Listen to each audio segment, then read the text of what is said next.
बच्चों, welcome to L digital. चलिए, आज हमारा सेकंड सेशन है सेंटर ऑफ मास का। मुझे उम्मीद है आप लोग को उड़ान पीवाईक्यू सीरीज बहुत ही हेल्पफुल लग रही होगी, है ना। यहां पर हम लोग हर तरीके के क्वेश्चंस को डिस्कस कर रहे हैं। ऐसे क्वेश्चंस जो थोड़े लेंदी होते हैं, ऐसे क्वेश्चंस जो हम लोग लॉजिकल रीजनिंग से भी कर सकते हैं, है ना, और कॉमन सेंस से और ऑप्शंस को देखकर, है ना, हम लोग आंसर्स फाइंड आउट कर सकते हैं। ठीक है, तो एग्जाम में क्या क्या आपको चीजें याद रखनी है वो सारी चीजें आप लोग को यहां पर बताई जा रही हैं। तो चलिए अब हम स्टार्ट करते हैं हमारा second session of centre of मास, जिसमें हम लोग अगेन बहुत सारे अच्छे अच्छे वैरायटीज ऑफ क्वेश्चंस देखेंगे, जिसमें आप लोग को बहुत कुछ सीखने को मिलेगा, है ना बच्चों। चलिए ठीक है, तो स्टार्ट करते हैं। ये हमारा next question, two particles of mass is m and 2m moving as shown with speeds 10 meter per second and 5 meter per second collide elastically at the origin। तो यहां पर आपको दिया हुआ है एक मास m है, एक दूसरा मास है 2m। ठीक है, दोनों की स्पीड दे रखी है और वो दोनों कहां कर रहे हैं, एक particular point that is origin, वहां पर कोलाइड कर रहे हैं। ठीक है, उसके बाद क्या होगा, ये दोनों अलग अलग डायरेक्शंस में कोलिजन के बाद मूव करने लगते हैं। तो इनकी वेलोसिटीज हमें कैलकुलेट करनी है, v1 एंड v2। ठीक है, वो हमें बताना है कि कितना होगा कोलिजन के बाद। तो आप जानते हो कि ये क्वेश्चन बहुत ही सिंपल सा है, लेकिन यहां पर आप देखेंगे इस क्वेश्चन में थोड़ी सी कैलकुलेशन ज्यादा है ना, क्योंकि ऑप्शंस को आप देख सकते हो कि ऑप्शंस जो है आपके पास वो पॉइंट के अंदर है ना। तो जब भी इस तरीके के क्वेश्चंस आए और आंसर पॉइंट के अंदर हो, तो कोशिश करें कि आप बहुत ही सिस्टमैटिक ढंग से चीजों को सॉल्व करें, है ना, एकदम फ्रेश पेज पे उसको सॉल्व करने की कोशिश करें, ताकि आपकी कहीं भी कैलकुलेशन मिस्टेक ना हो। तो चलिए इस क्वेश्चन को सॉल्व करते हैं। आपको पता है क्या करना है, आपको यहां पर आपको मोमेंटम कंजर्वेशन को यूज करना है और एक्स एक्सिस के अलोंग और वाई एक्सिस के अलोंग आपको मोमेंटम को कंजर्व करना है ना। तो आप जानते हैं कि यहां पर हमको क्या चाहिए, हमको दो इक्वेशंस चाहिए जिससे हमारे पास दो वेरिएबल्स जो है उनकी वैल्यू निकल के आ सके। तो सबसे पहला जो हम लोग मोमेंटम कंजर्वेशन लगाएंगे वो एक्स एक्सिस के अलोंग लगाएंगे। ठीक है, तो यहां पर हम देख सकते हैं अलोंग एक्स एक्सिस, तो ये हमारी एक्स एक्सिस हो गई और ये हो गई हमारी वाई एक्सिस। ठीक है, अब यहां पर मैं अलोंग एक्स एक्सिस मोमेंटम को कंजर्व करूंगा, along x axis, so pi that will be equals to pf, okay, along x axis। तो अब यहां पर आप देख सकते हैं ये 10 मीटर पर सेकेंड m मास का स्पीड दे रखा है। ठीक है, इसका एक एंगल है x एक्सिस के साथ दैट इज 30 डिग्री। तो इसका आप एक कंपोनेंट ले लोगे, तो यहां पर आपके पास आ जाएगा initial momentum of m mass, so that will be equals to m into 10 into cos 30, so that will be equals to 5 root 3। Okay, और डायरेक्शन जो आप देख सकते हो यहां पर, वो डायरेक्शन किधर है, पॉजिटिव एक्स डायरेक्शन में है। ठीक है, तो यहां पर जो डायरेक्शन निकल के आएगी वो भी आई कैप आ जाएगी, है ना। मैं आई कैप के फॉर्म में लिख दे रहा हूं यहां पर। अब आगे बढ़ते हैं, दूसरे वाले पार्टिकल को देखते हैं 2m मास का।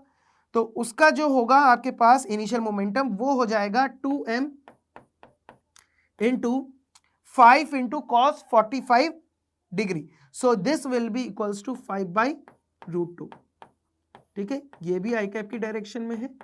आगे बढ़ते हैं, आगे आप देखेंगे टकराने के बाद क्या होगा, 2m इस तरफ जा रहा है और m इस तरफ जा रहा है, सो 2m का यहां पर जो फाइनल मोमेंटम होगा वो कितना आ जाएगा, 2m into v1 cos 30, right. So ये आ जाएगा आपके पास 2m v1 cos 30, सो cos 30 जो होगा वो आ जाएगा आपके पास √3/2, सो दिस विल बी √3/2।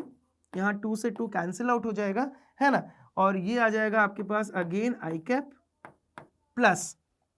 ठीक है, अगेन आप देखेंगे ध्यान से, यहां पर m के लिए लिखेंगे final momentum, so this will be equals to m into cos 45 degree, so that will be m by √2 v2 I cap. सही है, कोई दिक्कत वाली बात तो नहीं है, एकदम समझ में आ गया अच्छे से। तो ये हमारी इक्वेशंस निकल के आ गई। अब इसको आप थोड़ा सा सॉल्व करें। ठीक है, इसको सॉल्व करके हम क्या लिख सकते हैं, m जो है वो कैंसिल आउट हो जाएगा यहां पर, ओके। और यहां पर आप देख सकते हैं ये √2 जो है इस 2 से कैंसिल आउट हो जाएगा, तो ऊपर √2 बच जाएगा इसमें, ठीक है। और यहां पर v1 √3 रहेगा और आगे वाले में v2/√2 रहेगा। तो चलो इसको हम लोग मिनिमाइज कर लेते हैं और आगे लिखते हैं। तो यहां पर आ जाएगा, आप देखिए ध्यान से, पहला टर्म जो होगा वो आ जाएगा आपके पास 5√3, ठीक है, प्लस दूसरा टर्म जो होगा वो क्या हो जाएगा आपके पास 5√2, ठीक है। उसके बाद आप देखेंगे जो आपके पास थर्ड टर्म होगी वो हो जाएगी आपके पास v1√3 प्लस फाइनली आ जाएगा आपके पास v2/√2, ठीक है। तो ये आ गई हमारे पास एक इक्वेशन निकल के, ओके बच्चों। तो यहां पर आप इसको क्या कर सकते हो, यहां पर भी आप इसको थोड़ा सा मिनिमाइज कर सकते हो, है ना।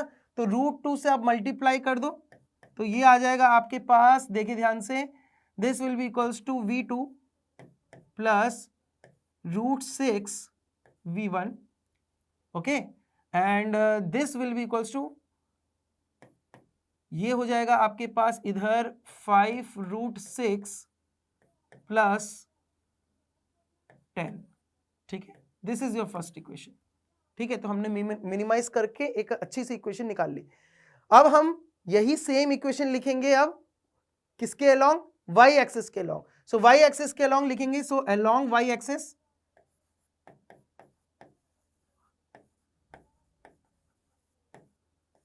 चलो देखते हैं। तो अलोंग y एक्सिस लिखेंगे तो आप देख सकते हैं m का एक कंपोनेंट माइनस y एक्सिस के अलोंग आएगा, so that is 10 sin 30, so 10 sin 30 into m, so that will be equals to m into 5, okay.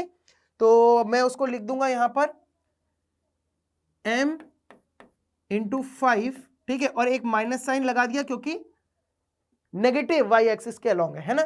अब सिमिलरली 2m के लिए लिखेंगे तो 2m का आप देखोगे पॉजिटिव y एक्सिस के अलोंग डायरेक्शन है, तो ये हो जाएगा 2m into 5 sin 45 degree again.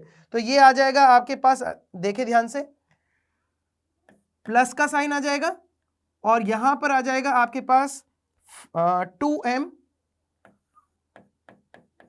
into 5/√2, so that will be equals to, इसका कंपोनेंट लेंगे, सो that will B v1 sin 30 degree into 2m, so that will be equals to m into v1, ठीक है। अब आगे इसकी डायरेक्शन माइनस y एक्सिस के along है m की, सो ये हो जाएगा आपके पास v2 sin 45 degree into capital M, और माइनस साइन आ जाएगा यहां पर, सो दिस विल बी यहां पर m into v2/√2, ठीक है। अब यहां पर आप देख सकते हैं m कैंसिल आउट हो जाएगा, अल्टीमेटली आपके पास क्या बचेगा, यहां पर एक तो √2 जो है उसको न्यूमरेटर में हमको ले जाना है, तो ये हो जाएगा हमारे पास -5√2, ठीक है, और इधर आ जाएगा आपके पास +10, so this will be equals to √2 v1 -v2, right. कोई दिक्कत, एकदम अच्छे से समझ में आ गया है ना। तो ये इक्वेशन आ गई हमारे पास, this is our second equation. अब आप देख सकते हैं, आप फर्स्ट इक्वेशन और सेकेंड इक्वेशन को क्या कर दें, यहां पर ऐड कर दें, ठीक है। तो जब आप यहां पर इसको ऐड करोगे तो आपको क्या मिल जाएगा, देखो ध्यान से, आपको मिल जाएगा v2 जो है वो कैंसिल आउट हो जाएगा, right, from first and second, ठीक है। तो दोनों को ऐड कर दिया तो v2 कैंसिल आउट हो जाएगा, आपके पास बचेगा √2 प्लस √6 इंटू v1, यही आ रहा है, √2 plus √6 v1 which will be equals to, उसके बाद आ जाएगा आपके पास यहां पर 20, ठीक है, प्लस 5√6 और आ जाएगा आपके पास -5√2, सही है, कोई दिक्कत वाली बात तो नहीं। अब यहां पर आप देख सकते हैं V1 की वैल्यू मुझे कैलकुलेट करनी है, so V1 will be equals to 20 plus 5 √6 minus 5 √2 upon √2 plus √6। इसको सॉल्व कर ले, ठीक है। इसको जब आप सॉल्व करेंगे तो आपके पास आंसर जो निकल के आएगा, ठीक है, यहां पर √6 की वैल्यू आप क्या लोगे 2.45 और √2 की वैल्यू क्या ले लोगे यहां पर 1.414। ओके, तो यहां पर इन वैल्यूज को रखकर इसको आप सॉल्व करेंगे। सॉल्व करने के बाद आपके पास V1 जो निकल के आएगा वो आ जाएगा 6.5 मीटर पर सेकेंड, ठीक है। तो अप्रॉक्सीमेटली आपके पास 6.5 मीटर पर सेकेंड की निकल के आ जाएगा। इसके बाद आप किसी भी इक्वेशन से फर्स्ट इक्वेशन या फिर सेकंड इक्वेशन में V1 की वैल्यू पुट करेंगे और यहां से, ठीक है, लेट्स से फ्रॉम फर्स्ट, तो यहां से आपके पास V2 की वैल्यू निकल के आ जाएगी which will be approximately equals to 6.3 metre per second. Okay, तो यही हमें कैलकुलेट करना था। सो हमारा जो करेक्ट आंसर हो जाएगा ऑप्शंस में वो हो जाएगा 6.5 metre per second and 6.3 metre per second. Third option is the correct answer. चलिए अब नेक्स्ट क्वेश्चन की तरफ आगे बढ़ते हैं। तो इस क्वेश्चन में आप देख सकते हैं a rubber ball is released from a height of 5 metre above the ground, above the floor. It bounces back repeatedly, always rising to 81 upon 100 of the height through which it falls. Find the average speed of the ball. तो बेटा ये जो question है ये एक standard type of question है, ठीक है। तो इसके लिए आप लोग ने कुछ ना कुछ फॉर्मूलेस पढ़े होंगे। उस फॉर्मूले को अगर आपको ध्यान होगा तो आप इसको 2 स्टेप के अंदर सॉल्व कर सकते हो, है ना। नहीं तो आप डिराइव करोगे एक्सप्रेशंस और फिर उसको सॉल्व करोगे, so it will take a long time to solve this question. तो आप यहां पर देख सकते हो कि यहां पर मुझे एवरेज स्पीड निकालनी है और एवरेज स्पीड निकालने के लिए आपको क्या चाहिए, total distance upon total time, ये आपको चाहिए। अब total distance upon total time निकालना है तो टोटल डिस्टेंस का आपको डायरेक्ट फॉर्मूला पता है। सबसे पहले मैं आपको बताता हूं सिचुएशन क्या है, उसके बाद मैं फॉर्मूले के बारे में बात करूंगा। तो यहां पर आप देख सकते हैं सिचुएशन कुछ ऐसी है कि h हाइट जो है 5 मीटर, वहां से एक बॉल को ड्रॉप किया है, ठीक है। बॉल नीचे आएगी, V0 की स्पीड से यहां पर टकराएगी, है ना। तो V0 की स्पीड से यहां पर टकराएगी वो, तो आप देख सकते हैं यहां पर ये हो जाएगा आपके पास V0 जो होगा वो कहां आ जाएगा आपके पास, यहां पर, ठीक है। तो बॉल V0 की स्पीड से टकराएगी, उसके बाद क्या करेगी, ऊपर जाएगी। तो जब ये ऊपर जाएगी तो कितनी हाइट तक जाएगी, इनिशियली लेट से हाइट थी h0, है ना, और फिर ये कितनी जा रही है 81 upon 100 of height through which it falls. मतलब अब उतनी हाइट तक तो नहीं जाएगी, उससे कम हाइट तक जाएगी। सो that will be 81 upon 100 into h0, ठीक है। ऐसे गई, फिर वापस नीचे टकराएगी, ठीक है, फिर वापस ऊपर जाएगी, फिर उसका 81 अपॉन 100 इंटू h0। तो ये प्रोसेस चलता रहेगा जब तक ये जमीन पर रुक ना जाए, है ना। तो ये प्रोसेस चलता रहेगा। अब आपको ये चीज समझ में आ गई, सिनेरियो समझ में आ गया होगा। तो अगर हम यहां पर देखें तो हाइट डिक्रीज हो रही है उसकी समय के साथ, तो हमको ये तो पता चल गया कि यहां पर कोफिशिएंट ऑफ रेस्टिट्यूशन E की वैल्यू कुछ ना कुछ तो होगी, है ना।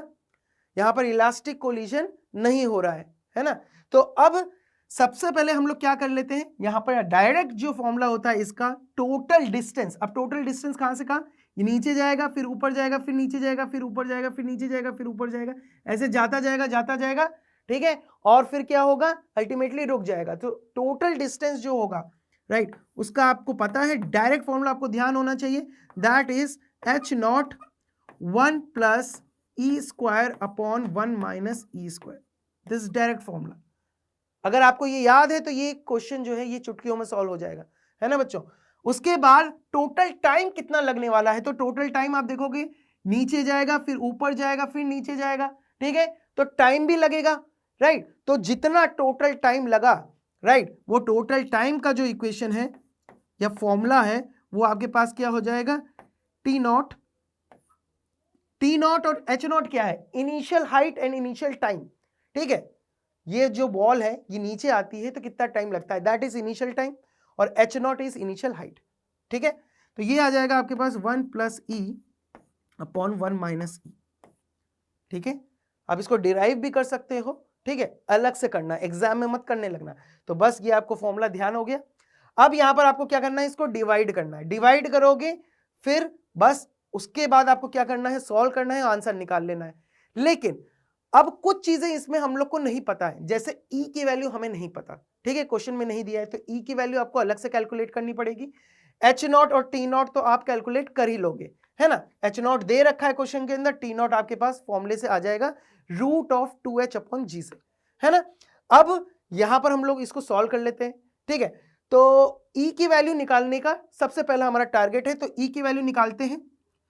सो ई की वैल्यू कैसे निकालेंगे, तो यहां पर आप देख सकते हैं कि ये बॉल जो है ये जमीन से टकराएगी वी नॉट की स्पीड से, टकरा के जब ऊपर जाएगी, मैं यहां पर इसको अलग पेन से आपको दिखाता हूं, ठीक है।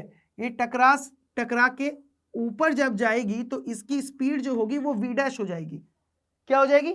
वी डैश, है ना। तो वी डैश हो गई इसकी स्पीड। तो अब हम क्या कर सकते हैं, e is equals to just before collision and just after collision की सिचुएशन लिखेंगे, है ना। तो ई इज इक्वल्स टू, यहां पर आप देखेंगे ये जो सरफेस है ये तो रेस्ट पे है ना, तो इसकी स्पीड तो 0 है, तो यहां पर मैं लिख सकता हूं 0 माइनस ऑफ वी डैश, ठीक है, क्योंकि ऊपर जा रही है, upon minus of V naught. समझ में आ गया? ये इक्वेशन आ गई मेरे पास। अब आप देख सकते हैं यहां पर ई का रिलेशन आ गया मेरे पास, that is equals to V dash upon V naught. Clear है? कोई दिक्कत तो नहीं आ रही? एकदम समझ में आ गया। अब मेरे को वी नॉट और वी डैश की वैल्यू लिखनी है यहां पर, तो मैं इसको किसके फॉर्म में लिख सकता हूं, मैं इसको एच के फॉर्म में लिख सकता हूं, ठीक है। तो एच के फॉर्म में क्या होगी, तो एच की फॉर्म में आप निकाल सकते हो इसको कौन सी इक्वेशन से, थर्ड इक्वेशन ऑफ मोशन से। So third equation of motion से आपके पास ये इक्वेशन आ जाएगी, वी डैश आ जाएगा आपके पास root of 2gh dash upon, नीचे आ जाएगा आपके पास रूट ऑफ 2gh नॉट। सही है? कोई दिक्कत वाली बात नहीं, एकदम सही है। अब बस इसको सॉल्व कर लेना है, तो यहां से ई की वैल्यू आपके पास निकल के आ जाएगी, root two G cancel out हो जाएगा, है ना।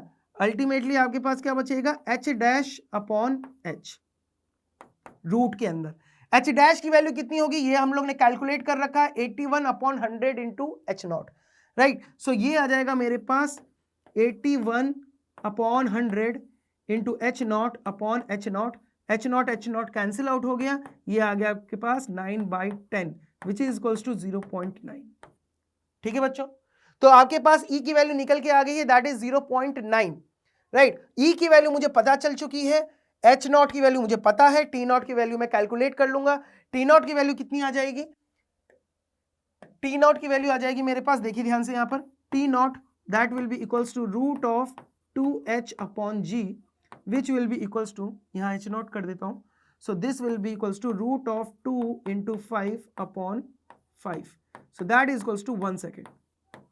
ठीक है, यहां पर क्या आ जाएगा, ये टी नॉट 1 सेकेंड आ जाएगा। बस अब आप लोग पुट कर दें इसको, तो आपके पास वी एवरेज निकल के आ जाएगा, V average that will be equals to S upon T, so this is equals to, H naught को आप 5 रख दें और 1 प्लस 9/10 का square, so this will be equals to 81 upon 100, LCM लेंगे तो 181 अपॉन 100 आ जाएगा ऊपर, ठीक है, और डिनोमिनेटर में क्या आ जाएगा आपके पास, this will be 81 upon 100, okay, और 100 इधर चला गया है, ठीक है, तो 100 माइनस 81 दैट इज 19 अपॉन 100 आ जाएगा, ठीक है।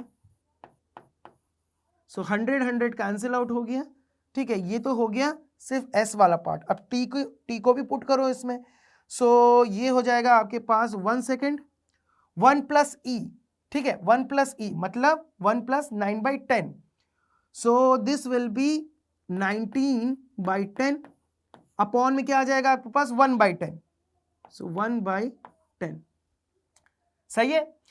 सो 10 से 10 कैंसिल आउट हो गया, 19 ये हो जाएगा आपके पास 361, ओके, और ये अल्टीमेटली हो जाएगा आपके पास 5 इंटू 181 अपॉन 361।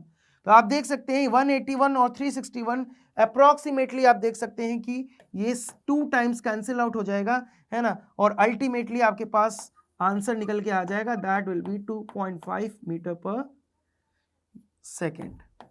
ठीक है, एवरेज स्पीड निकालनी है, so 2.5 metre per second. So the correct answer of this question is fourth option, 2.5 metre per second. तो इस तरीके से हम इस क्वेश्चन को सॉल्व कर सकते हैं। आपको समझ में आ ही गया होगा कि अगर हमको डायरेक्ट फॉर्मूला पता है और हम ई की वैल्यू इस तरीके से इजीली कैलकुलेट कर लेंगे तो हम आसानी से आंसर तक पहुंच जाएंगे। ठीक है बच्चों, तो formulas are very important in solving lengthy questions of physics. ठीक है, चलिए अब नेक्स्ट क्वेश्चन की तरफ बढ़ते हैं। इस क्वेश्चन को देखते हैं। तो इस क्वेश्चन में क्या दे रखा है, a large block of wood of mass capital M is equals to 5.99 kg is hanging from 2 long massless cords. अच्छा, एक और चीज आपको हमेशा ध्यान में रखनी है, हमेशा क्वेश्चन को पूरा जरूर पढ़ें। कभी आपको ऐसे देखने को मिला कि भाई 5 लाइन 6 लाइन 7 लाइन में क्वेश्चन है ना, तो आप ये सोचते हो कि यार ये तो बहुत लेंथी क्वेश्चन है, तो जो प्रोसेस होगा, जो इसका सॉल्यूशन होगा वो भी बहुत लेंथी होगा। ऐसा कभी भी हमेशा होता नहीं है। ठीक है, तो ये चीज आपको हमेशा ध्यान रखनी है कि क्वेश्चंस को आप जरूर पूरा पढ़ें। तो इस क्वेश्चन को हम पूरा पढ़ेंगे और फिर समझेंगे क्या दिया हुआ है क्वेश्चन में। अ large block of wood of mass capital M 5.99 kg। ठीक है, तो कैपिटल M का वुड का ब्लॉक है जिसका मास दिया हुआ है, हैंग कर रहा है वो मासलेस कॉर्ड से। ठीक है, उसके बाद एक बुलेट है जिसका मास आपको दे रखा है 10 ग्राम्स, उसको फायर किया गया है ब्लॉक के अंदर, gets embedded in it, block plus bullet then swing upwards. ठीक है, तो ब्लॉक प्लस बुलेट साथ में स्विंग करते हैं। ठीक है, उसके बाद आपको क्या दे रखा है इसके अंदर, their centre of mass rising a vertical distance h is equals to 9.8 centimetre. मतलब ये ब्लॉक और बुलेट जब ऊपर जाते हैं तो ये जो हाइट h है, राइट, ये कितनी दे रखी है आपको, 9.8 सेंटीमीटर। ठीक है, before the block and bullet pendulum comes momentarily to the rest at the end of its arc. ठीक है, तो मतलब जब तक ये एक्सट्रीम पोजीशन तक नहीं पहुंच जाते तब तक इन्होंने कितनी हाइट कवर कर ली है ऊपर, 9.8 centimetre. The speed of the bullet just before the collision. ठीक है, तो यहां पर स्पीड ऑफ द बुलेट आपको कैलकुलेट करनी है। तो सबसे पहले आप क्या कर सकते हो, सबसे पहले आपका टारगेट ये होगा कि आप देख सकते हो ये बुलेट और ब्लॉक का जो कॉम्बिनेशन है वो एक पर्टिकुलर हाइट तक ऊपर जा रहा है ना, तो उसके पास कुछ ना कुछ काइनेटिक एनर्जी होगी जो किस में कन्वर्ट हो रही है, पोटेंशियल एनर्जी में कन्वर्ट हो रही है। तो आप सबसे पहले क्या करेंगे, एनर्जी को कंजर्व करके ये पता कर लेंगे कि कितनी इनके पास काइनेटिक एनर्जी इनिशियली थी और इनिशियली इनके पास कितनी वेलोसिटी थी, राइट, कोलिजन के बाद। ठीक है, कोलिजन के बाद इनके पास कितनी वेलोसिटी थी जिसकी वजह से ये इतनी हाइट ऊपर जा चुके। ठीक है, तो अब इसको कैलकुलेट करने के लिए हम एनर्जी कंजर्वेशन लगाएंगे यहां पर, राइट। तो सबसे पहले हम यहां पर एनर्जी कंजर्वेशन लगाते हैं, तो बाय एनर्जी कंजर्वेशन, ठीक है, बाय एनर्जी कंजर्वेशन, तो यहां पर आप देखेंगे KEI that will be equals to PEF। ठीक है, इनिशियल काइनेटिक एनर्जी जो है वो फाइनली पोटेंशियल एनर्जी में कन्वर्ट हो रही है। ओके, तो यहां पर आप लिखेंगे हाफ, उसी को मैं लिख रहा हूं, so that will be half, और इसके बाद आ जाएगा आपके पास capital M plus small m into V square which will be equals to capital M plus small m into G into H। ठीक है, ये आ गई आपके पास इक्वेशन, इसको सॉल्व कर ले। Capital M plus small m, capital M plus small m, ये cancel out हो गया, तो आपके पास V निकल के आ गया, that will be equals to root of 2GH। ठीक है, तो ये कौन सी वेलोसिटी हमारे पास आ गई है, this is the velocity of the combination of block and bullet after collision. सबको समझ में आ गया? ठीक है, अब हमें क्या करना है, हमें बुलेट की वेलोसिटी बतानी है बिफोर कोलिजन, तो वो आपके पास क्या होगा उसको देखते हैं। यहां पर ठीक है, तो उसके लिए हम क्या यूज करेंगे, momentum conservation. So by momentum conservation,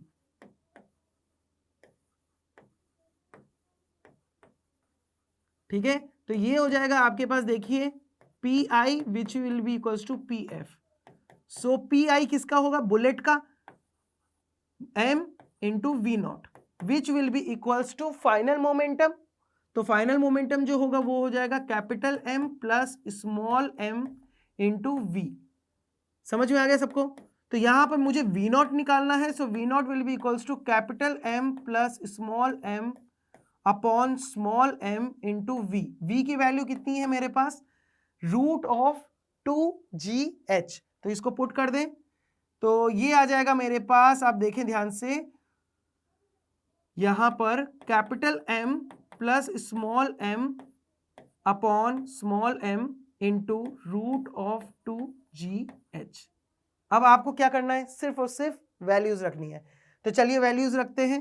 तो ये हो जाएगा आपके पास, कैपिटल M आपको दे रखा है 5.99 राइट kg। उसके बाद आपको बुलेट जो दे रखा है वो दे रखा है 10 grams, that is 10 to the power -2 kg, that will be equals to 0.01 kg। ठीक है, तो मैं इसको इस तरीके से लिख सकता हूं, प्लस 0.01 kg अपॉन में 0.01 इंटू रूट ऑफ 2 इंटू 10। अब यहां पर g की वैल्यू हमें कितनी लेनी है, 9.8 लेनी है ना, तो 10 नहीं लेनी है, 9.8 लेनी है। ये क्वेश्चन में ऑलरेडी मेंशन्ड है, ठीक है। क्वेश्चन में अगर मेंशन नहीं होता है तो आप उसको 10 ले सकते हो, क्वेश्चन में अगर मेंशन्ड है तो उतनी ही वैल्यू आपको लेनी है ना बच्चों। तो यहां पर आप देखेंगे ध्यान से, ये हो जाएगा यहां पर, इसको मैं 9.8 ले लेता हूं। तो ये भी चीज आपको हमेशा ध्यान रखनी है, ठीक है। ये छोटी छोटी चीजें हैं जो आप लोग को ध्यान रखनी होती है एग्जाम के अंदर। ओके, तो ये आ गया मेरे पास एक्सप्रेशन कंप्लीट। अब इसको आप सॉल्व कर ले। इसको जब आप सॉल्व करेंगे तो आपके पास जो आंसर निकल के आ जाएगा वो आंसर आएगा 831.4 मीटर पर सेकेंड। ठीक है, 831.4 मीटर पर सेकेंड, इसको कैलकुलेट कर सकते हैं आप। सो ये आ गया आपके पास answer. So the correct answer of this question is option third, 831.4 metre per second. ठीक है बच्चों, तो इजी क्वेश्चन है, लास्ट में थोड़ी सी कैलकुलेशन है।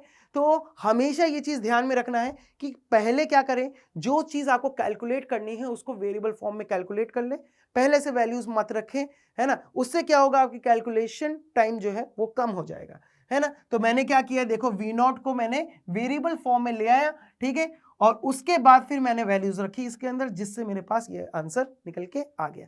ठीक है बच्चों, चलिए नेक्स्ट क्वेश्चन की तरफ आगे बढ़ते हैं। Two identical blocks A and B, each of mass m, resting on the smooth horizontal floor, are connected by a light spring of natural length L। ठीक है, तो आपको फिगर के अंदर ये चीज दिख रही होगी, A और B ब्लॉक्स हैं जो कि स्प्रिंग से कनेक्टेड है, and spring constant K। A third block C of mass m moving with a speed v along the line joining A and B। ठीक है, तो इस लाइन के along जो आपका ब्लॉक C है वो स्पीड v से मूव कर रहा है, और क्या होता है फिर, कोलाइड कर जाता है A से। The maximum compression in the spring is. तो इस क्वेश्चन से आपको दो बहुत ही अच्छी चीजें सीखने को मिलने वाली है। ठीक है, सबसे पहले यहां पर मैक्सिमम कंप्रेशन की बात हुई है इन द स्प्रिंग। ओके, सो यहां पर कोलिजन के बारे में कुछ भी कमेंट नहीं किया गया है क्वेश्चन के अंदर, राइट, कि किस टाइप का कोलिजन हो रहा है। अब आपका अगर कंसेप्ट क्लियर होगा तो आप ये चीज बता सकते हो कि अगर मुझे मैक्सिमम कंप्रेशन चाहिए स्प्रिंग के अंदर, तो जो कोलिजन होना चाहिए वो कैसा होना चाहिए, इलास्टिक कोलिजन होना चाहिए। ठीक है, तो इस क्वेश्चन के अंदर आप देखेंगे ध्यान से कि यहां पर किस तरह की कोलिजन होगा, इलास्टिक कोलिजन होगा, तभी आपको maximum compression in the spring मिलेगा। तो एक चीज तो हमें पता चल गई। ठीक है, अब हम इसको सॉल्व कर सकते हैं, राइट, और सॉल्व करके आंसर फाइंड आउट कर सकते हैं। उसके बाद आंसर कैलकुलेट तो हम लोग ने कर लिया, लेकिन कभी कभी आप देखते हैं कि हम ऑप्शंस के थ्रू भी डायरेक्ट आंसर्स बता सकते हैं, तो वो भी हम देखेंगे। तो चलिए यहां पर सबसे पहले हम इसको सॉल्व कर लेते हैं।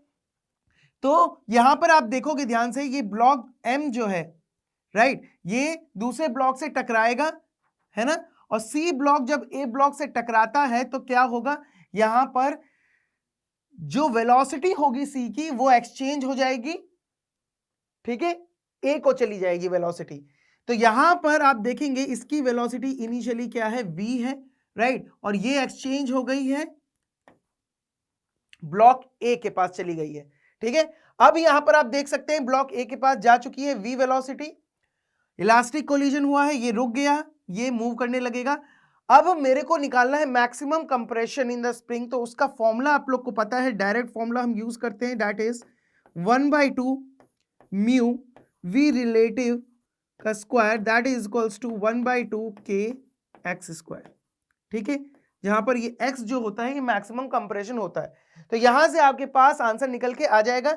म्यू क्या होगा यहां पर, रिड्यूस्ड मास, तो आप देख सकते हैं ये दोनों ब्लॉक्स जो हैं, राइट, इनका मास m है, तो आप रिड्यूस्ड मास निकाल सकते हो 1/2 इंटू म्यू, म्यू हो जाएगा आपके पास, देखिए ध्यान से, that will be equals to m into m upon 2m, ठीक है, m plus m that is 2m into V relative, V relative क्या हो जाएगा, बी ब्लॉक जो है वो रेस्ट पे है, ए ब्लॉक जो है वो वी से मूव करेगा कोलिजन के बाद, तो आप देखेंगे ये हो जाएगा आपके पास V square, V relative V square के बराबर ही हो जाएगा।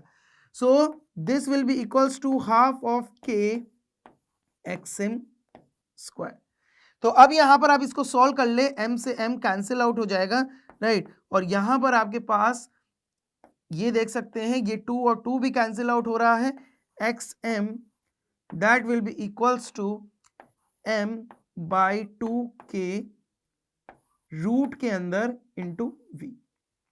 सो आपका आंसर निकल के आ चुका है यहां पर, that is root of m अपॉन 2k इंटू v।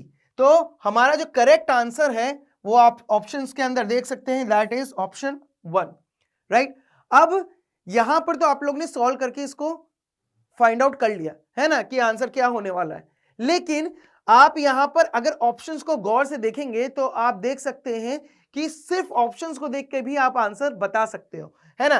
तो यहां पर आप देख सकते हो कि इन चारों ऑप्शंस में से आप देखेंगे 3 ऑप्शंस ऐसे हैं जिन जो डायमेंशनली इनकरेक्ट है ना। जैसे आपके पास फोर्थ ऑप्शन हो गया, थर्ड ऑप्शन हो गया और सेकंड ऑप्शन हो गया, आप इनको डायमेंशनली चेक कर लीजिए, डायमेंशनली ये इनकरेक्ट निकलेंगे और आपका जो फर्स्ट ऑप्शन है वो डायमेंशनली करेक्ट निकलेगा, है ना। तो ऑप्शंस के थ्रू भी आप ये चीज कैलकुलेट कर सकते थे, ठीक है। तो इस क्वेश्चन को सॉल्व करने में आपको बिल्कुल भी टाइम नहीं लगता। तो हमेशा जब भी आप क्वेश्चन को पढ़ रहे हो, आपको क्या चीज कैलकुलेट करनी है और ऑप्शन में क्या दे रखा है उसको भी आपको देखना होता है, ठीक है बच्चों। उसके बाद ही आप कैलकुलेशन पार्ट पे जाएंगे। चलिए अब नेक्स्ट क्वेश्चन को देखते हैं। इस क्वेश्चन को देखते हैं। A simple pendulum made of a string of length L and a bob of mass M is released from a small angle theta naught. It strikes a block of mass capital M kept on a horizontal surface at its lowest point of oscillations. Elastically, it bounces back and goes up to an angle theta 1. Then capital M is given by. तो ये question जो है 2019 में पूछा गया है और ये बहुत ही बढ़िया क्वेश्चन है ना। अब इस क्वेश्चन को हम लोग सॉल्व करेंगे और सीखेंगे यहां से, ठीक है, कि क्या चीजें यहां पर हमें कैलकुलेट करनी है और हम किस तरीके से मैथमेटिकल कैलकुलेशंस को यूज करके आंसर फाइंड आउट कर सकते हैं। तो आपको कैपिटल एम यहां पर कैलकुलेट करना है और जो कैपिटल एम है वो किसके टर्म्स में आप देख सकते हैं, थीटा और एम के टर्म्स में, है ना। तो सबसे पहले क्वेश्चन को समझते हैं, क्वेश्चन क्या कह रहा है।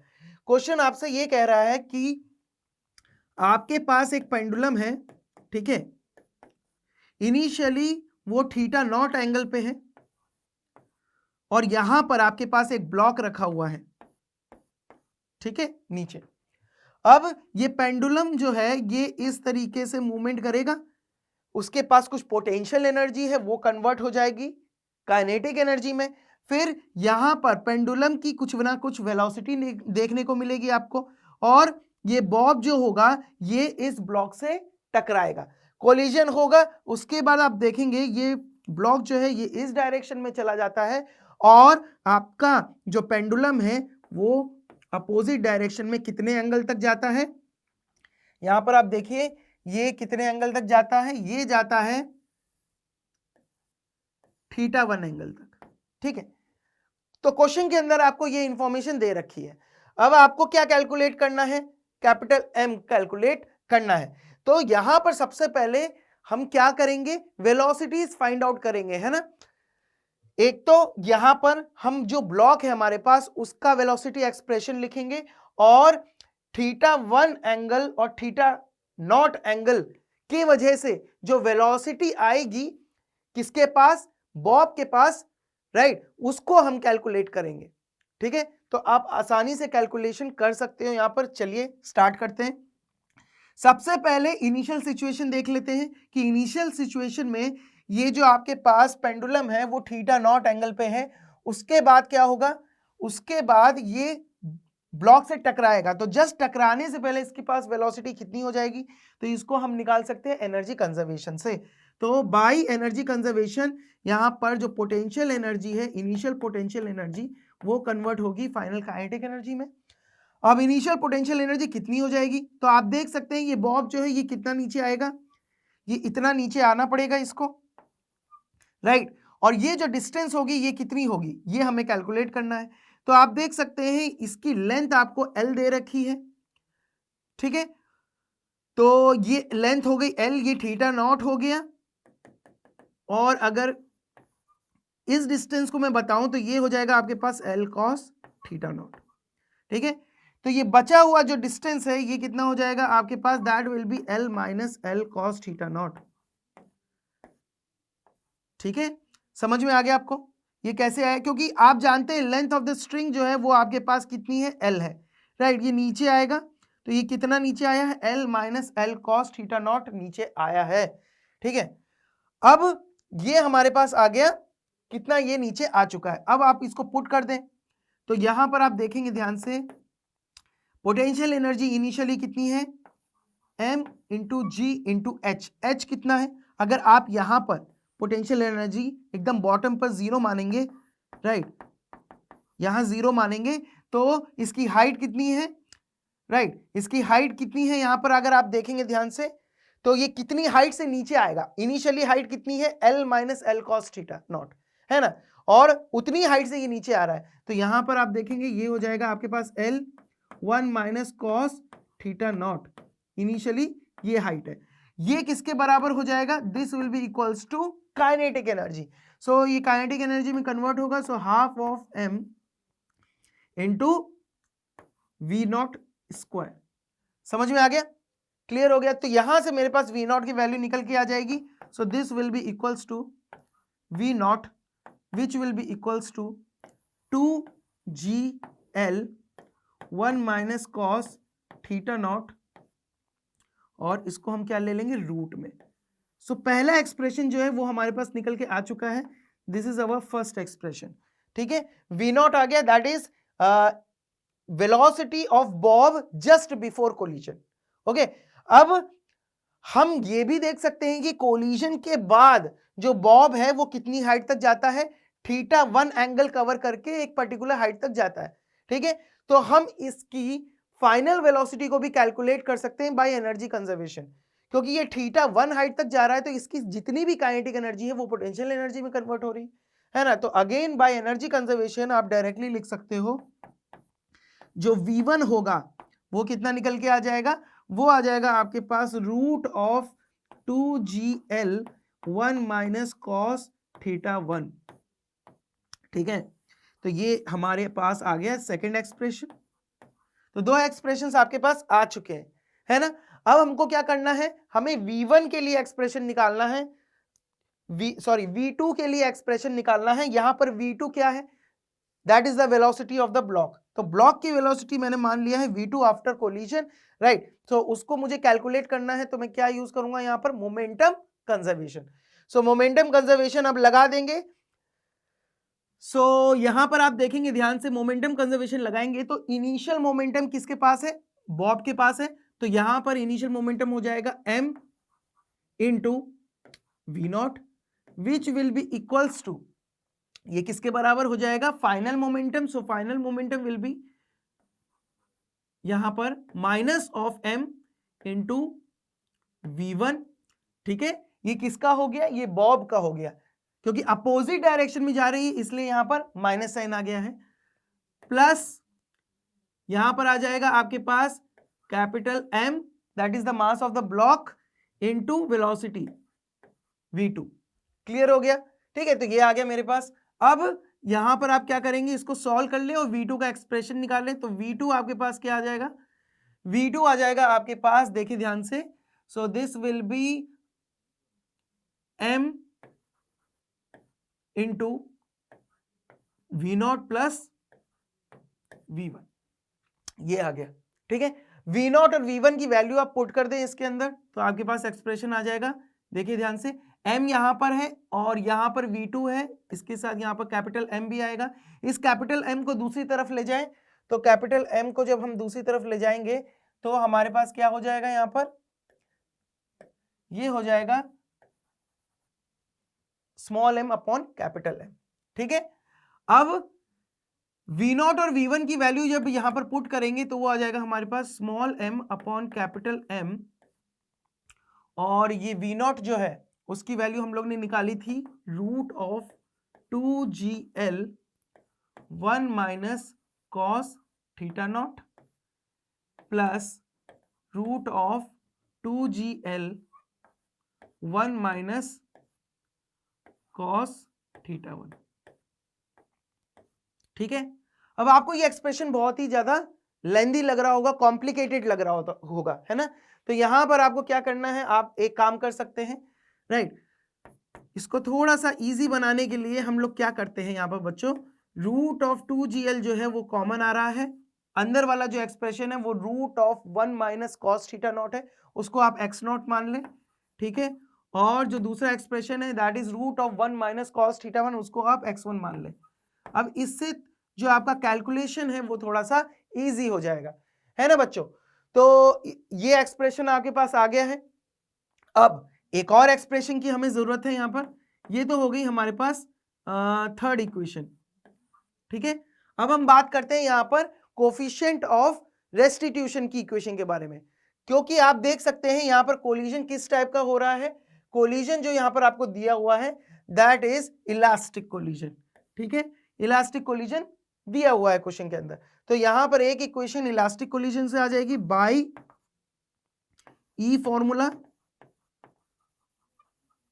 ठीक है, तो ये क्या आ जाएगा आपके पास, देखिए ध्यान से, ये हो जाएगा आपके पास E will be equals to V2 minus of V1, okay, upon V0। सही है, अब यहां पर आप देख सकते हैं E की वैल्यू हो जाएगी 1 के बराबर, ओके, और ये हो जाएगा आपके पास, देखिए ध्यान से, V0 which will be equals to V2 minus V1। Values put कर दें। ठीक है, V1 की वैल्यू हमें पता है, V0 की वैल्यू हमें पता है, तो ये अच्छा, इसको आप एक काम कर सकते हैं, इसको दूसरी तरफ ही ले लें। ओके, सो ये हो जाएगा आपके पास V2 which will be equals to V0 plus V1, और V1 जो है वो आपके पास क्या है, V1 की जो वैल्यू है वो आपके पास है माइनस के अंदर, ठीक है, नेगेटिव के अंदर, क्योंकि वेलोसिटी की डायरेक्शन अपोजिट है, तो यहां पर आप देखेंगे ये हो जाएगा V0, ठीक है, माइनस। ठीक है, अब यहां पे मैं वैल्यूज रख देता हूं डायरेक्टली, तो एकदम क्लैरिटी रहेगी आपको। तो यहां पर वैल्यूज रखते हैं, तो V0 आ जाएगा आपके पास, that will be equals to root of 2gl, okay, ये हो जाएगा x0, यहां आ जाएगा माइनस ऑफ x1। ठीक है, माइनस साइन मैंने क्यों लगाया आपको समझ में आ गया होगा, राइट, क्योंकि V1 जो है वो अपोजिट डायरेक्शन में, इस वजह से मैंने यहां माइनस साइन लगा दिया। ओके, क्लियर, एकदम क्रिस्टल क्लियर हो गया। सो ये एक्सप्रेशन हमारे पास निकल के आ गया है V2 का, this is our fourth equation. अब आप क्या करेंगे, थर्ड और फोर्थ इक्वेशन को डिवाइड कर सकते हैं, क्योंकि ये भी V2 का एक्सप्रेशन है, ये भी V2 का एक्सप्रेशन है, तो दोनों को जब डिवाइड करेंगे तो आपके पास आ जाएगा third upon fourth, so that will be equals to 1 which will be equals to small m upon capital M, और ये हो जाएगा आपके पास x0 plus x1 upon x0 minus of x1। ठीक है बच्चों, ये एक्सप्रेशन आ गया। अब बस आप इसको सॉल्व करना है, राइट। तो इसको सॉल्व करने के लिए आप देखेंगे ध्यान से, यहां पर हम capital M upon small m को दूसरी तरफ ले जाएं, ठीक है, और यहां पर हम क्या लगा दे, कंपोनेंडो डिविडेंडो लगा दे। सो यहां पर आप देखेंगे ध्यान से, ये हो जाएगा आपके पास capital M upon small m, that will be equals to, right, देखिए ध्यान से, that will be equals to x0 plus x1 upon x0 minus of x1। सही है, कोई दिक्कत वाली बात तो नहीं है, आ गया ये। इसके बाद आप देखेंगे ध्यान से, अब यहां पर कॉम्पोनेंडो डिविडेंडो लगाएंगे तो ये आ जाएगा capital M plus small m upon capital M minus small m, which will be equals to, ये हो जाएगा आपके पास 2x0 अपॉन 2x1। ठीक है, 2 कैंसिल आउट हो जाएगा, यहाँ पर x0 अपॉन x1 निकल के आ जाएगा।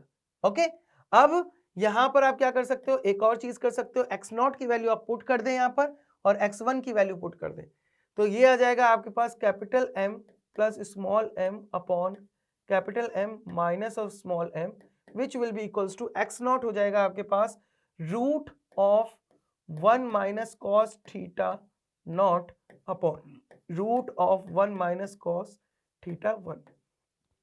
थोड़ा सा इसको सॉल्व करेंगे, ठीक है। 1 माइनस कॉस थीटा नॉट का रूट जो है उसको मैं क्या लिख सकता हूं, root 2 into sine theta by 2। ठीक है, मैथमेटिकली आप लिख सकते हो, क्योंकि आपको पता है 1 minus cos theta naught is equals to 2 sine square theta naught by 2, है ना। तो अब यहां से आपके पास ये रिलेशन आ जाएगा, क्योंकि हमें आंसर जो निकालना है वो ऑप्शंस के अंदर दे रखा है और उसके ही रूप में निकालना है, इसीलिए हमको ये पूरी कैलकुलेशन करनी पड़ रही है। तो यहां पर आप देख सकते हैं रूट टू कैंसिल आउट हो जाएगा, डायरेक्टली मैं लिख रहा हूं sine theta naught by 2 upon sine theta 1 by 2। अब यहां पर आप देखेंगे एंगल जो है उसको हमें बहुत स्मॉल लेना पड़ेगा, तभी हम साइन को हटा सकते हैं। So angle is very very small, ठीक है। सो एंगल इज स्मॉल,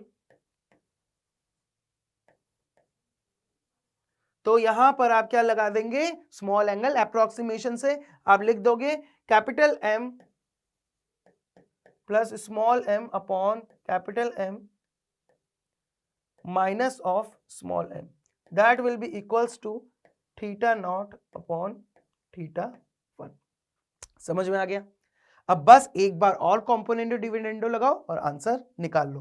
तो ये आ जाएगा आपके पास, देखिए ध्यान से, एक बार और कॉम्पोनेंडो डिविडेंडो लगाएंगे तो ऊपर आ जाएगा आपके पास m और नीचे वापस आ जाएगा आपके पास स्मॉल m। ठीक है, and this will be equals to theta naught plus theta 1 upon theta naught minus of theta 1। तो एकदम क्लैरिटी आ गई, देखो आंसर आ गया हमारा। तो capital M upon small m, अब स्मॉल m को दूसरी तरफ ले जाओ तो अल्टीमेटली आपका आंसर जो है वो निकल के आ चुका है। तो यहां पर आप देखेंगे ये स्मॉल m को मैं दूसरी तरफ ले गया, सो दिस इज योर आंसर। अब ऑप्शंस को आप चेक कर सकते हो, ठीक है। यहां देखिए कौन सा ऑप्शन हमारा करेक्ट हो जाएगा, ऑप्शन 3। ठीक है बच्चों, तो मुझे लगता है इस क्वेश्चन से आपको काफी कुछ सीखने को मिला होगा। थोड़ा सा मैथमेटिकल कैलकुलेशन ज्यादा थी इसके अंदर, राइट, मैथमेटिक्स पार्ट ज्यादा था और उसको सॉल्व करके आपको आंसर कैलकुलेट करना था। चलिए अब नेक्स्ट क्वेश्चन की तरफ बढ़ते हैं। The initial mass of a rocket is 1000 kg. Calculate at what rate the fuel should be burnt so that the rocket is given an acceleration of 20 meter per second square. The gases come out at a relative speed of 500 meter per second with respect to the rocket. तो यहां पर आप देखेंगे ध्यान से, आपको क्या scenario दे रखा है, आपके पास एक रॉकेट है, राइट, तो एक रॉकेट है आपके पास, राइट, आपको क्या देना है, इसको initially acceleration 20 metre per second square देना है ना। तो इसका इनिशियल एक्सेलरेशन जो है वो a है, that is 20 metre per second square. इसका इनिशियल मास आपको दे रखा है, दैट इज m0, ठीक है। तो इसका जो वेट लगेगा that will be equals to M naught G. अब इसको हमको कितना थ्रस्ट फोर्स देना है, वो थ्रस्ट फोर्स जो होगा वो ऊपर की तरफ होगा, जो कि इसको एक्सेलरेशन देगा इसके वेट के अगेंस्ट। ठीक है, सो थ्रस्ट फोर्स जो होगा वो क्या करेगा, इसको एक्सेलरेशन देगा इसके वेट के अगेंस्ट। तो यहां पर एक इक्वेशन आपके पास निकल के आ जाएगी, force equation, which will be equals to F of thrust minus M naught G, which will be equals to M naught into A. Clear हो गया? तो यहां से आप देख सकते हैं F of thrust which will be equals to M naught A plus G. ठीक है, उसके बाद आप देखेंगे ध्यान से F thrust, right, F thrust को आप क्या लिखते हो, थ्रस्ट फोर्स क्या होगा यहां पर, that will be equals to V relative into DM upon D T, है ना। तो V relative into DM upon D T, DM upon D T आपको कैलकुलेट करना है यहां पर, which will be equals to M naught A plus G. तो यहां पर आप क्या करेंगे, आप इस वैल्यूज रखें, वी रिलेटिव दे रखा आपको, एम नॉट दे रखा, ए पता है, जी पता है, डीएम अपॉन डी टी यहां से निकल के आ जाएगा। So that will be equals to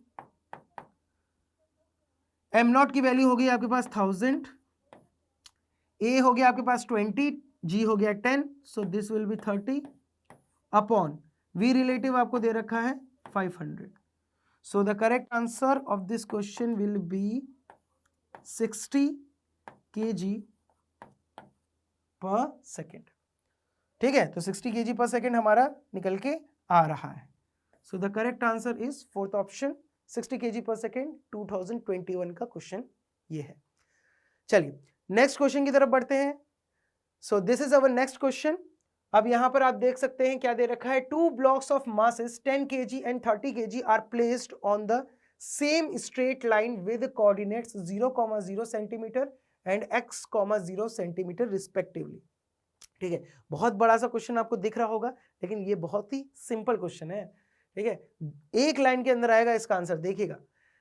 The block of 10 kg is moved on the same line through a distance of 6 cm towards the other block। तो आप सबसे पहले क्या कर लें, सबसे पहले जो कोऑर्डिनेट्स दे रखे हैं उसके अनुसार आप चीजों को बना लें, है ना। तो यहां पर आप देखेंगे आपको जो 10 kg है वो कहाँ है, 0,0, मतलब ओरिजिन पे रखा हुआ है 0,0। ठीक है, यहां है आपका 10 kg। उसके बाद आपका जो 30 kg है वो कहां पर है, वो यहां पर है, दैट इज 30 kg x,0। ठीक है, कोई दिक्कत वाली बात तो नहीं। अब जो इनका सेंटर ऑफ मास होगा वो कहीं बीच में होगा, यहां कहीं होगा, है ना। अब यहां पर आपसे क्वेश्चन में क्या पूछा है, the block of 10 kg is moved on the same line through a distance of 6 centimetre towards the other block. तो 10 kg को 6 सेंटीमीटर खिसकाया गया है, ठीक है, 30 kg की तरफ, और the distance through which the block of 30 kg must be moved to keep the position of centre of mass of the system unchanged. मतलब सेंटर ऑफ मास तो वहीं का वहीं रहे, राइट। 30 kg को आप किस डायरेक्शन में मूव करो और कितना मूव करोगे कि जो सेंटर ऑफ मास अपनी जगह को ना छोड़े, वो डिस्प्लेस ना हो। तो आपको पता है इसमें यहां पर आपको कौन सा फॉर्मूला यूज करना है, सेंटर ऑफ मास का डिस्प्लेसमेंट वाला फॉर्मूला, बस उसी को अप्लाई करो और आंसर पाओ। तो यहां पर आप देख सकते हैं S of centre of mass which will be equals to m1 s1, ठीक है, प्लस m2 s2। ठीक है, इसको मैं वेक्टर फॉर्म में लिख रहा हूं ताकि आपको डायरेक्शन भी पता चल जाएगी यहां पर। सो m1 प्लस m2।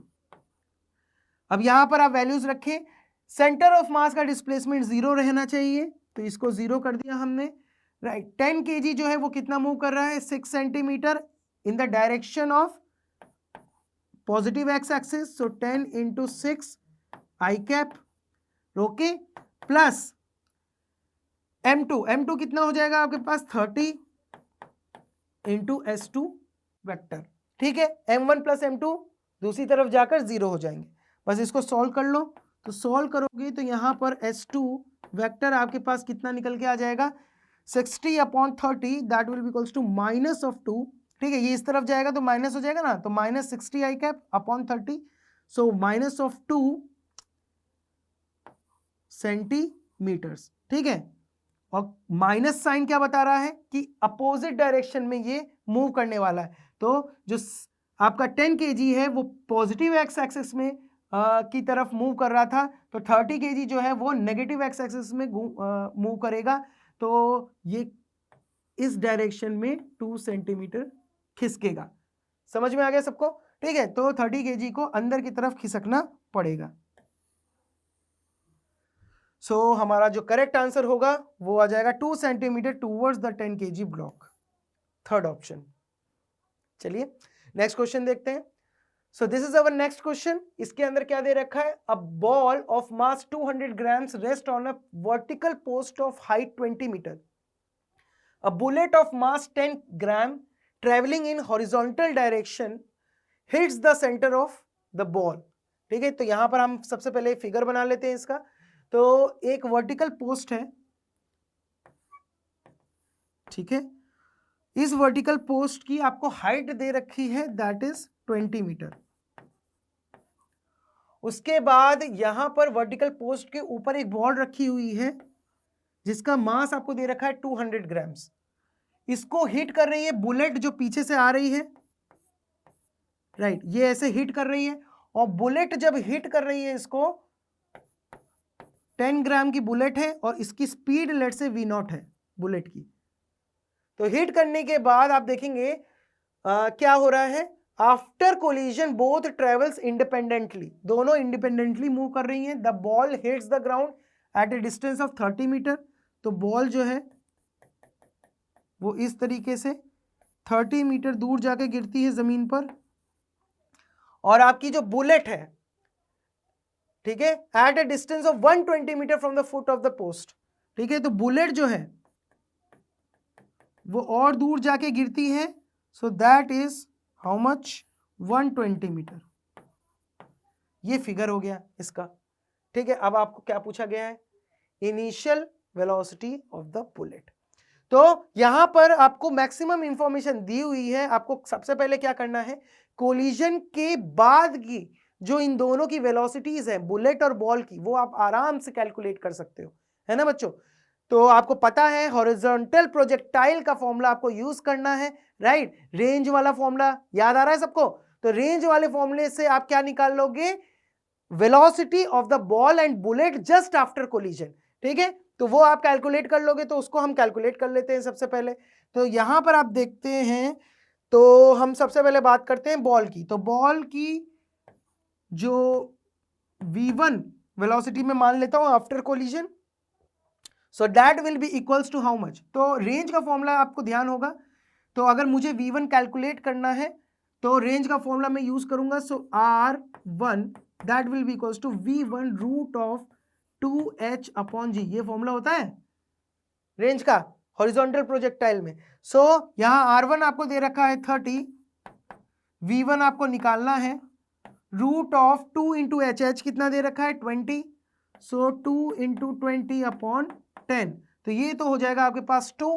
तो आपके पास v1 निकल के आ जाएगा which will be equals to 15 metre per second, right. So v1 आ गया, v2 भी निकाल लो। तो v2 आपके पास क्या आ जाएगा? दैट इज बुलेट की velocity after collision. So this will be r2 which will be equals to v2 root of 2h upon g। ठीक है, r2 आपको दे रखा है 120 और v2 आपको निकालना है, और root of 2h upon g again same ही आएगा 2। ठीक है, तो ये हो गया आपके पास v2 निकल के आ गया that is 60 metre per second. सबको समझ में आ गया है ना? v1 और v2 निकल के आ गया है। अब आपको क्या करना है? आपको इनिशियल वेलोसिटी निकालनी है बुलेट की, तो आप मोमेंटम को कंजर्व कर दो। ठीक है, तो just before collision just after collision momentum को कंजर्व कर दो, तो आपके पास आंसर निकल के आ जाएगा। तो मोमेंटम कंजर्वेशन करेंगे। So P I which will be equals to P F, so this will be equals to M into V naught which will be equals to, यहां पर आ जाएगा आपके पास small M into small M किसका mass है? Small M हम मास मान रहे हैं यहां पर बुलेट का। ठीक है, तो ये हो जाएगा आपके पास 60 प्लस कैपिटल एम इंटू ये हो जाएगा आपके पास 15। ठीक है, वैल्यूज रख दो जल्दी से। तो m जो होगा वो हो जाएगा मेरे पास 10 की पावर -2, क्योंकि 10 ग्राम्स दे रखा है ना, तो 10 की पावर -2 kg। सो इसको आप दूसरी तरफ ले जाओ। ठीक है, तो आप देखोगे ध्यान से, ये आ जाएगा आपके पास V naught which will be equals to, यहाँ से m कैंसिल आउट हो गया, 60 बचा, plus capital M upon small m is 10 की पावर -2, तो उसको ऊपर ले जाओ, 10 की पावर 2। कैपिटल M आपको दे रखा है 200 grams, that is 0.2 kg। So 0.2 kg into 15 आप करोगे तो वो आ जाएगा आपके पास कितना, 3। ठीक है, और 3 इंटू 10 टू द पावर 2 जो स्मॉल m का आया था, राइट। तो ये आ गया आपके पास 360 मीटर पर सेकेंड। तो V नॉट की वैल्यू आपके पास निकल के आ गई है 360 मीटर पर सेकेंड। आपका आंसर जो होगा वो आंसर होगा फोर्थ ऑप्शन। 2023 में आया हुआ क्वेश्चन है, सिंपल क्वेश्चन है, देख सकते हैं, लेकिन थोड़ा सा डिफरेंट है ना बच्चों। चलो नेक्स्ट क्वेश्चन की तरफ आगे बढ़ते हैं। It is found that if a neutron suffers N elastic collinear collision with deuterium at rest, ठीक है, fractional loss of its energy is PD, while for its similar collision with carbon nucleus at rest, fractional loss of energy is Pc. The values of Pd and Pc are respectively. तो यहां पर आपको जो fractional loss निकालना है वो किसका निकालना है, वो न्यूट्रॉन का निकालना है कि कोलिजन के बाद उसका कितना काइनेटिक एनर्जी लॉस हुआ है, और वो फ्रैक्शन लॉस का आपको क्या निकालना है, यहाँ पर फ्रैक्शन निकालना है। ठीक है, तो आपको समझ में आ गया होगा इनिशियल के कंपैरिजन में कितना फ्रैक्शन लॉस आया है काइनेटिक एनर्जी में। तो अब उसको निकालने के लिए सबसे पहले हम लोग क्या कर सकते हैं, पहले केस को ले लेते हैं, राइट। सो फर्स्ट केस में आप देखेंगे आपके पास न्यूट्रॉन है, उसके मास को आप m मान लीजिए और वेलोसिटी को v नॉट मान लीजिए। सो मोमेंटम कंजर्वेशन हम लगाएंगे तो वहां से हमारे पास एक इक्वेशन आ जाएगी, Pi will be equals to Pf, right. यहां से मैं क्या कैलकुलेट कर सकता हूं, एक इक्वेशन निकाल लूंगा यहां से, Pi हो जाएगा आपके पास m इंटू वी नॉट। ठीक है, ड्यूटेरियम जो है वो इनिशियली रेस्ट पे है, तो इनिशियल मोमेंटम 0 हो गया। फाइनल मोमेंटम जो होगा वो क्या हो जाएगा आपके पास, वो हो जाएगा m, ठीक है, into v1 plus 2m into v2। ठीक है, ड्यूटेरियम जो है उसका मास कितना होता है, 2m के बराबर हो जाएगा, 2m इंटू v2। यहां से आपके पास ये इक्वेशन आ जाएगी v naught which will be equals to v1 plus 2v2। This is your first equation. अब यहां पर आपको दे रखा है कोलिजन जो है वो इलास्टिक भी है, तो यहां कोफिशिएंट ऑफ रेस्टिट्यूशन को यूज करेंगे और यहां से एक इक्वेशन निकालेंगे, E इज इक्वल्स टू, ये आ जाएगा आपके पास v2 minus v1 upon v naught which will be equals to 1। So that will be equals to v2 minus v1 equals to v naught. That is your second equation. ठीक है बच्चों, अब आप क्या करेंगे, इन दोनों इक्वेशंस को ऐड कर दो। तो ऐड करने पर आपके पास ये आ जाएगा 3v2 which will be equals to 2v naught. So यहां पर v2 की वैल्यू निकल के आ गई, that is 2v not by 3, और आपके पास v1 की वैल्यू निकल के आ जाएगी, है ना, v2 की वैल्यू पुट कर दो ऊपर की किसी भी इक्वेशन में, फर्स्ट या सेकंड में, राइट। तो आपके पास जो v1 की वैल्यू निकल के आ जाएगी वो आ जाएगी minus of v not by 3। तो मुझे v1 की वेलोसिटी ही फाइंड आउट करनी थी, वो मैंने कैलकुलेट कर ली है, राइट। सो v1 किसकी वेलोसिटी है, velocity of neutron after collision. So minus of v not by 3 आ गया, है ना। अब यहां पर आपको क्या निकालना है, फ्रैक्शनल लॉस निकालना है। तो उसके लिए आप क्या करेंगे, यहां पर आप देख सकते हैं डेल्टा के ई अपॉन इनिशियल के ई। ठीक है, तो डेल्टा के ई आपके पास क्या हो जाएगा, ये हो जाएगा आपके पास फाइनल के ई जो है वो होगा आपके पास, यहां पर लॉस निकालना है मेरे को, है ना। तो initial minus final, so that will be equals to half of m v naught square minus of half of m v naught square upon 9, divided by half of M V naught square. तो half of M V naught square तो cancel out हो जाएगा numerator और denominator में। ऊपर क्या बचेगा आपके पास, वो बचेगा 1 minus 1/9 which will be equals to 8/9। ठीक है, और 8/9 का जो मैग्नीट्यूड होगा वो आपके पास होगा 0.89। तो ये हम लोग ने क्या कैलकुलेट किया है, ये हम लोग ने P और D कैलकुलेट कर लिया है, PD। ठीक है, सो PD की वैल्यू हमारे पास आ गई है, दैट इज 0.89। इसी तरीके से अब हम किसके लिए कैलकुलेट करेंगे, second part, right. Second part में जो सेकेंड कोलिजन हो रहा है उसके लिए हम PC की वैल्यू कैलकुलेट करेंगे। तो लेट्स कैलकुलेट। तो आप देखेंगे momentum conservation again, so PI is equals to PF। So यहां पर आ जाएगा m into V naught which will be equals to, अब यहां पर फाइनल मोमेंटम जो होगा वो कार्बन, ठीक है, कार्बन आपके पास न्यूक्लियस है, कार्बन न्यूक्लियस और न्यूट्रॉन। कार्बन न्यूक्लियस का जो मास होगा वो 12 m हो जाएगा, है ना। तो यहां पर ये आ जाएगा आपके पास 12 mv2 plus m into V1। Okay, तो यहां से इक्वेशन आ गई V naught is equals to 12v2 plus V1। Similarly अब E की वैल्यू यूज करेंगे, इलास्टिक कोलिजन हो रहा है तो E इज इक्वल्स टू, ये आ जाएगा आपके पास यहां पर V2 minus V1 upon V naught. तो सेम इक्वेशन आ जाएगी, that will be equals to V2 minus V1 is equals to V naught. ठीक है, तो ये मेरे पास कौन सी इक्वेशन हो गई, यहाँ पर मैंने फर्स्ट और सेकंड ऐसे माना था, तो इस तरीके से मैं इसको थर्ड कह देता हूँ और इसको क्या कह देता हूँ, फोर्थ। अब बस इन दोनों इक्वेशन से आपके पास आ जाएगा V1 और V2 की वैल्यू, तो इन दोनों को ऐड कर दो, ऐड करोगे तो ये आ जाएगा आपके पास 13v2 which will be equals to twice of V naught. ठीक है बच्चों, सो V2 की वैल्यू आ गई आपके पास 2v नॉट अपॉन 13। ठीक है, तो आपके पास जो V1 है वो कितना निकल के आ जाएगा, तो वैल्यू पुट कर दो V2 की, तो आपके पास V1 आ जाएगा minus of 11 V not upon 13। यही हमें कैलकुलेट करना था, V1 आ गया हमारे पास। अब वापस PC की वैल्यू हमें निकालनी है, so that will be equals to delta KE loss upon KE initial. So that will be equals to half m V naught square minus half of m V naught square। अब यहां पर क्या आएगा, final velocity V1 square, so that will be equals to 121 upon 169 V naught square. ठीक है, divided by half of m V naught square.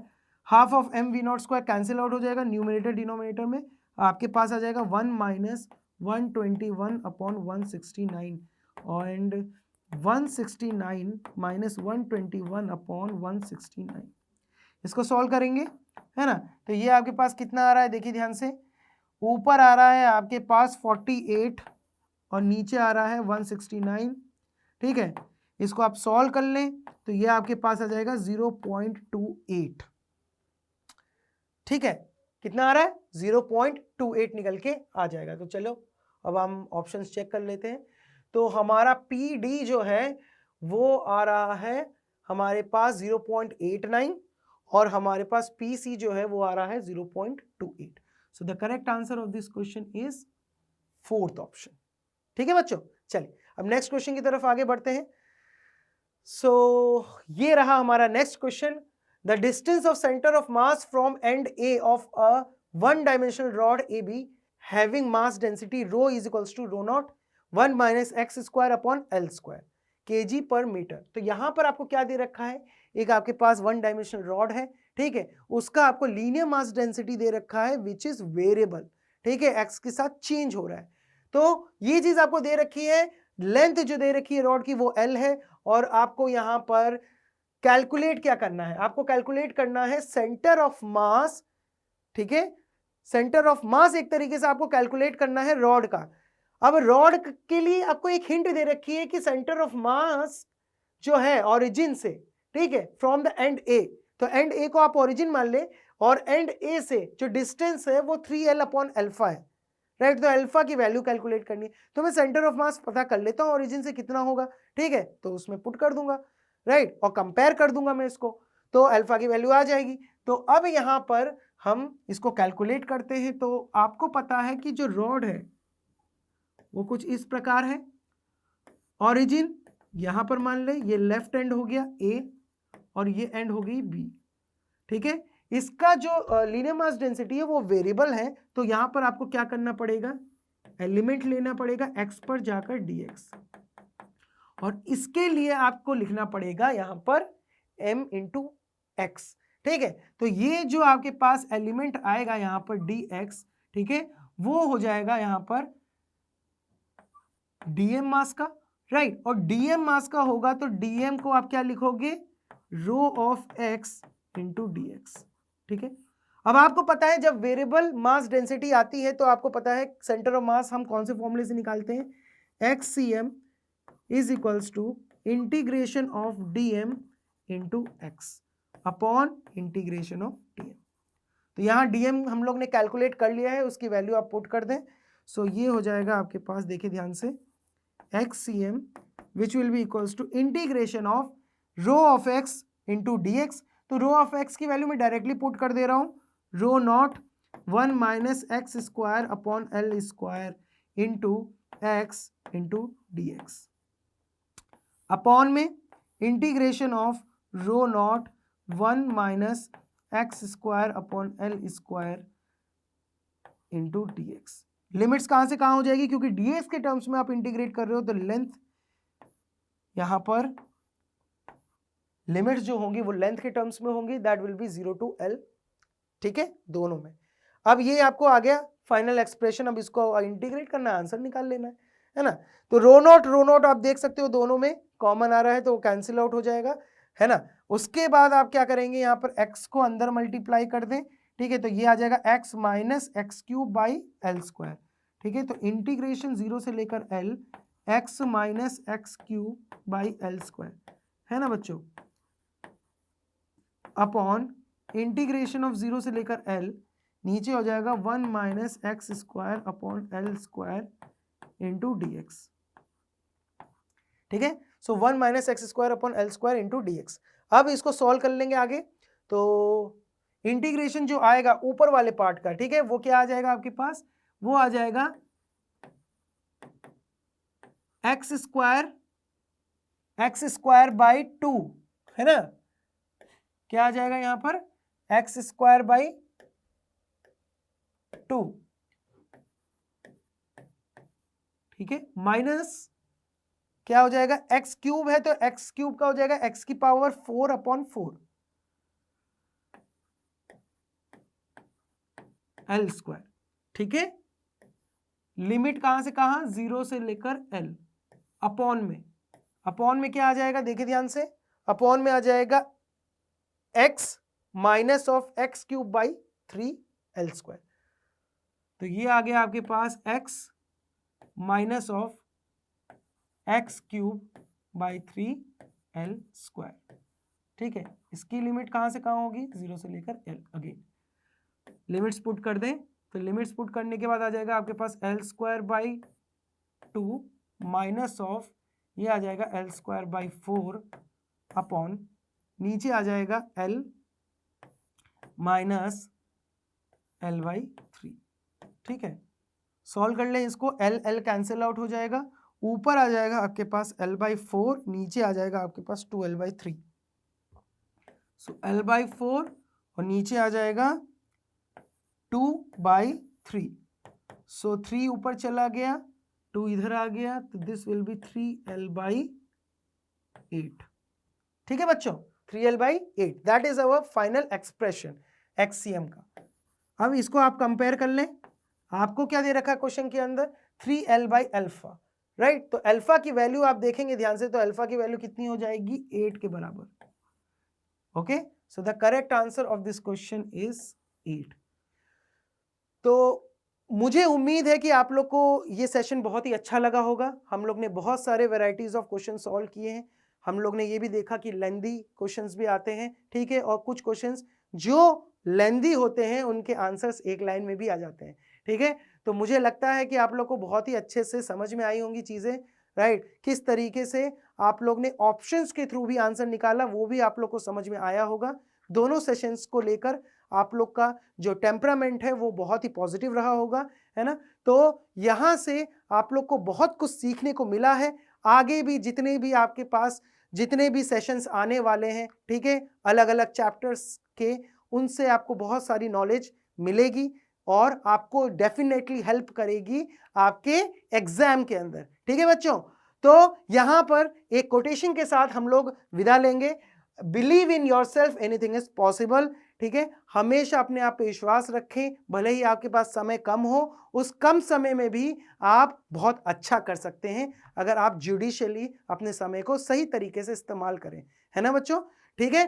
तो B positive, ठीक है, एंड हमेशा अपने एटीट्यूड को अच्छा रखें, पॉजिटिव रखें, ठीक है, नेगेटिविटी से दूर रहें, राइट, और हमेशा टाइम मैनेजमेंट पे हमेशा जोर दें, ठीक है बच्चों। तो टिल देन आगे की क्लासेस के लिए best of luck and for the exams all the best.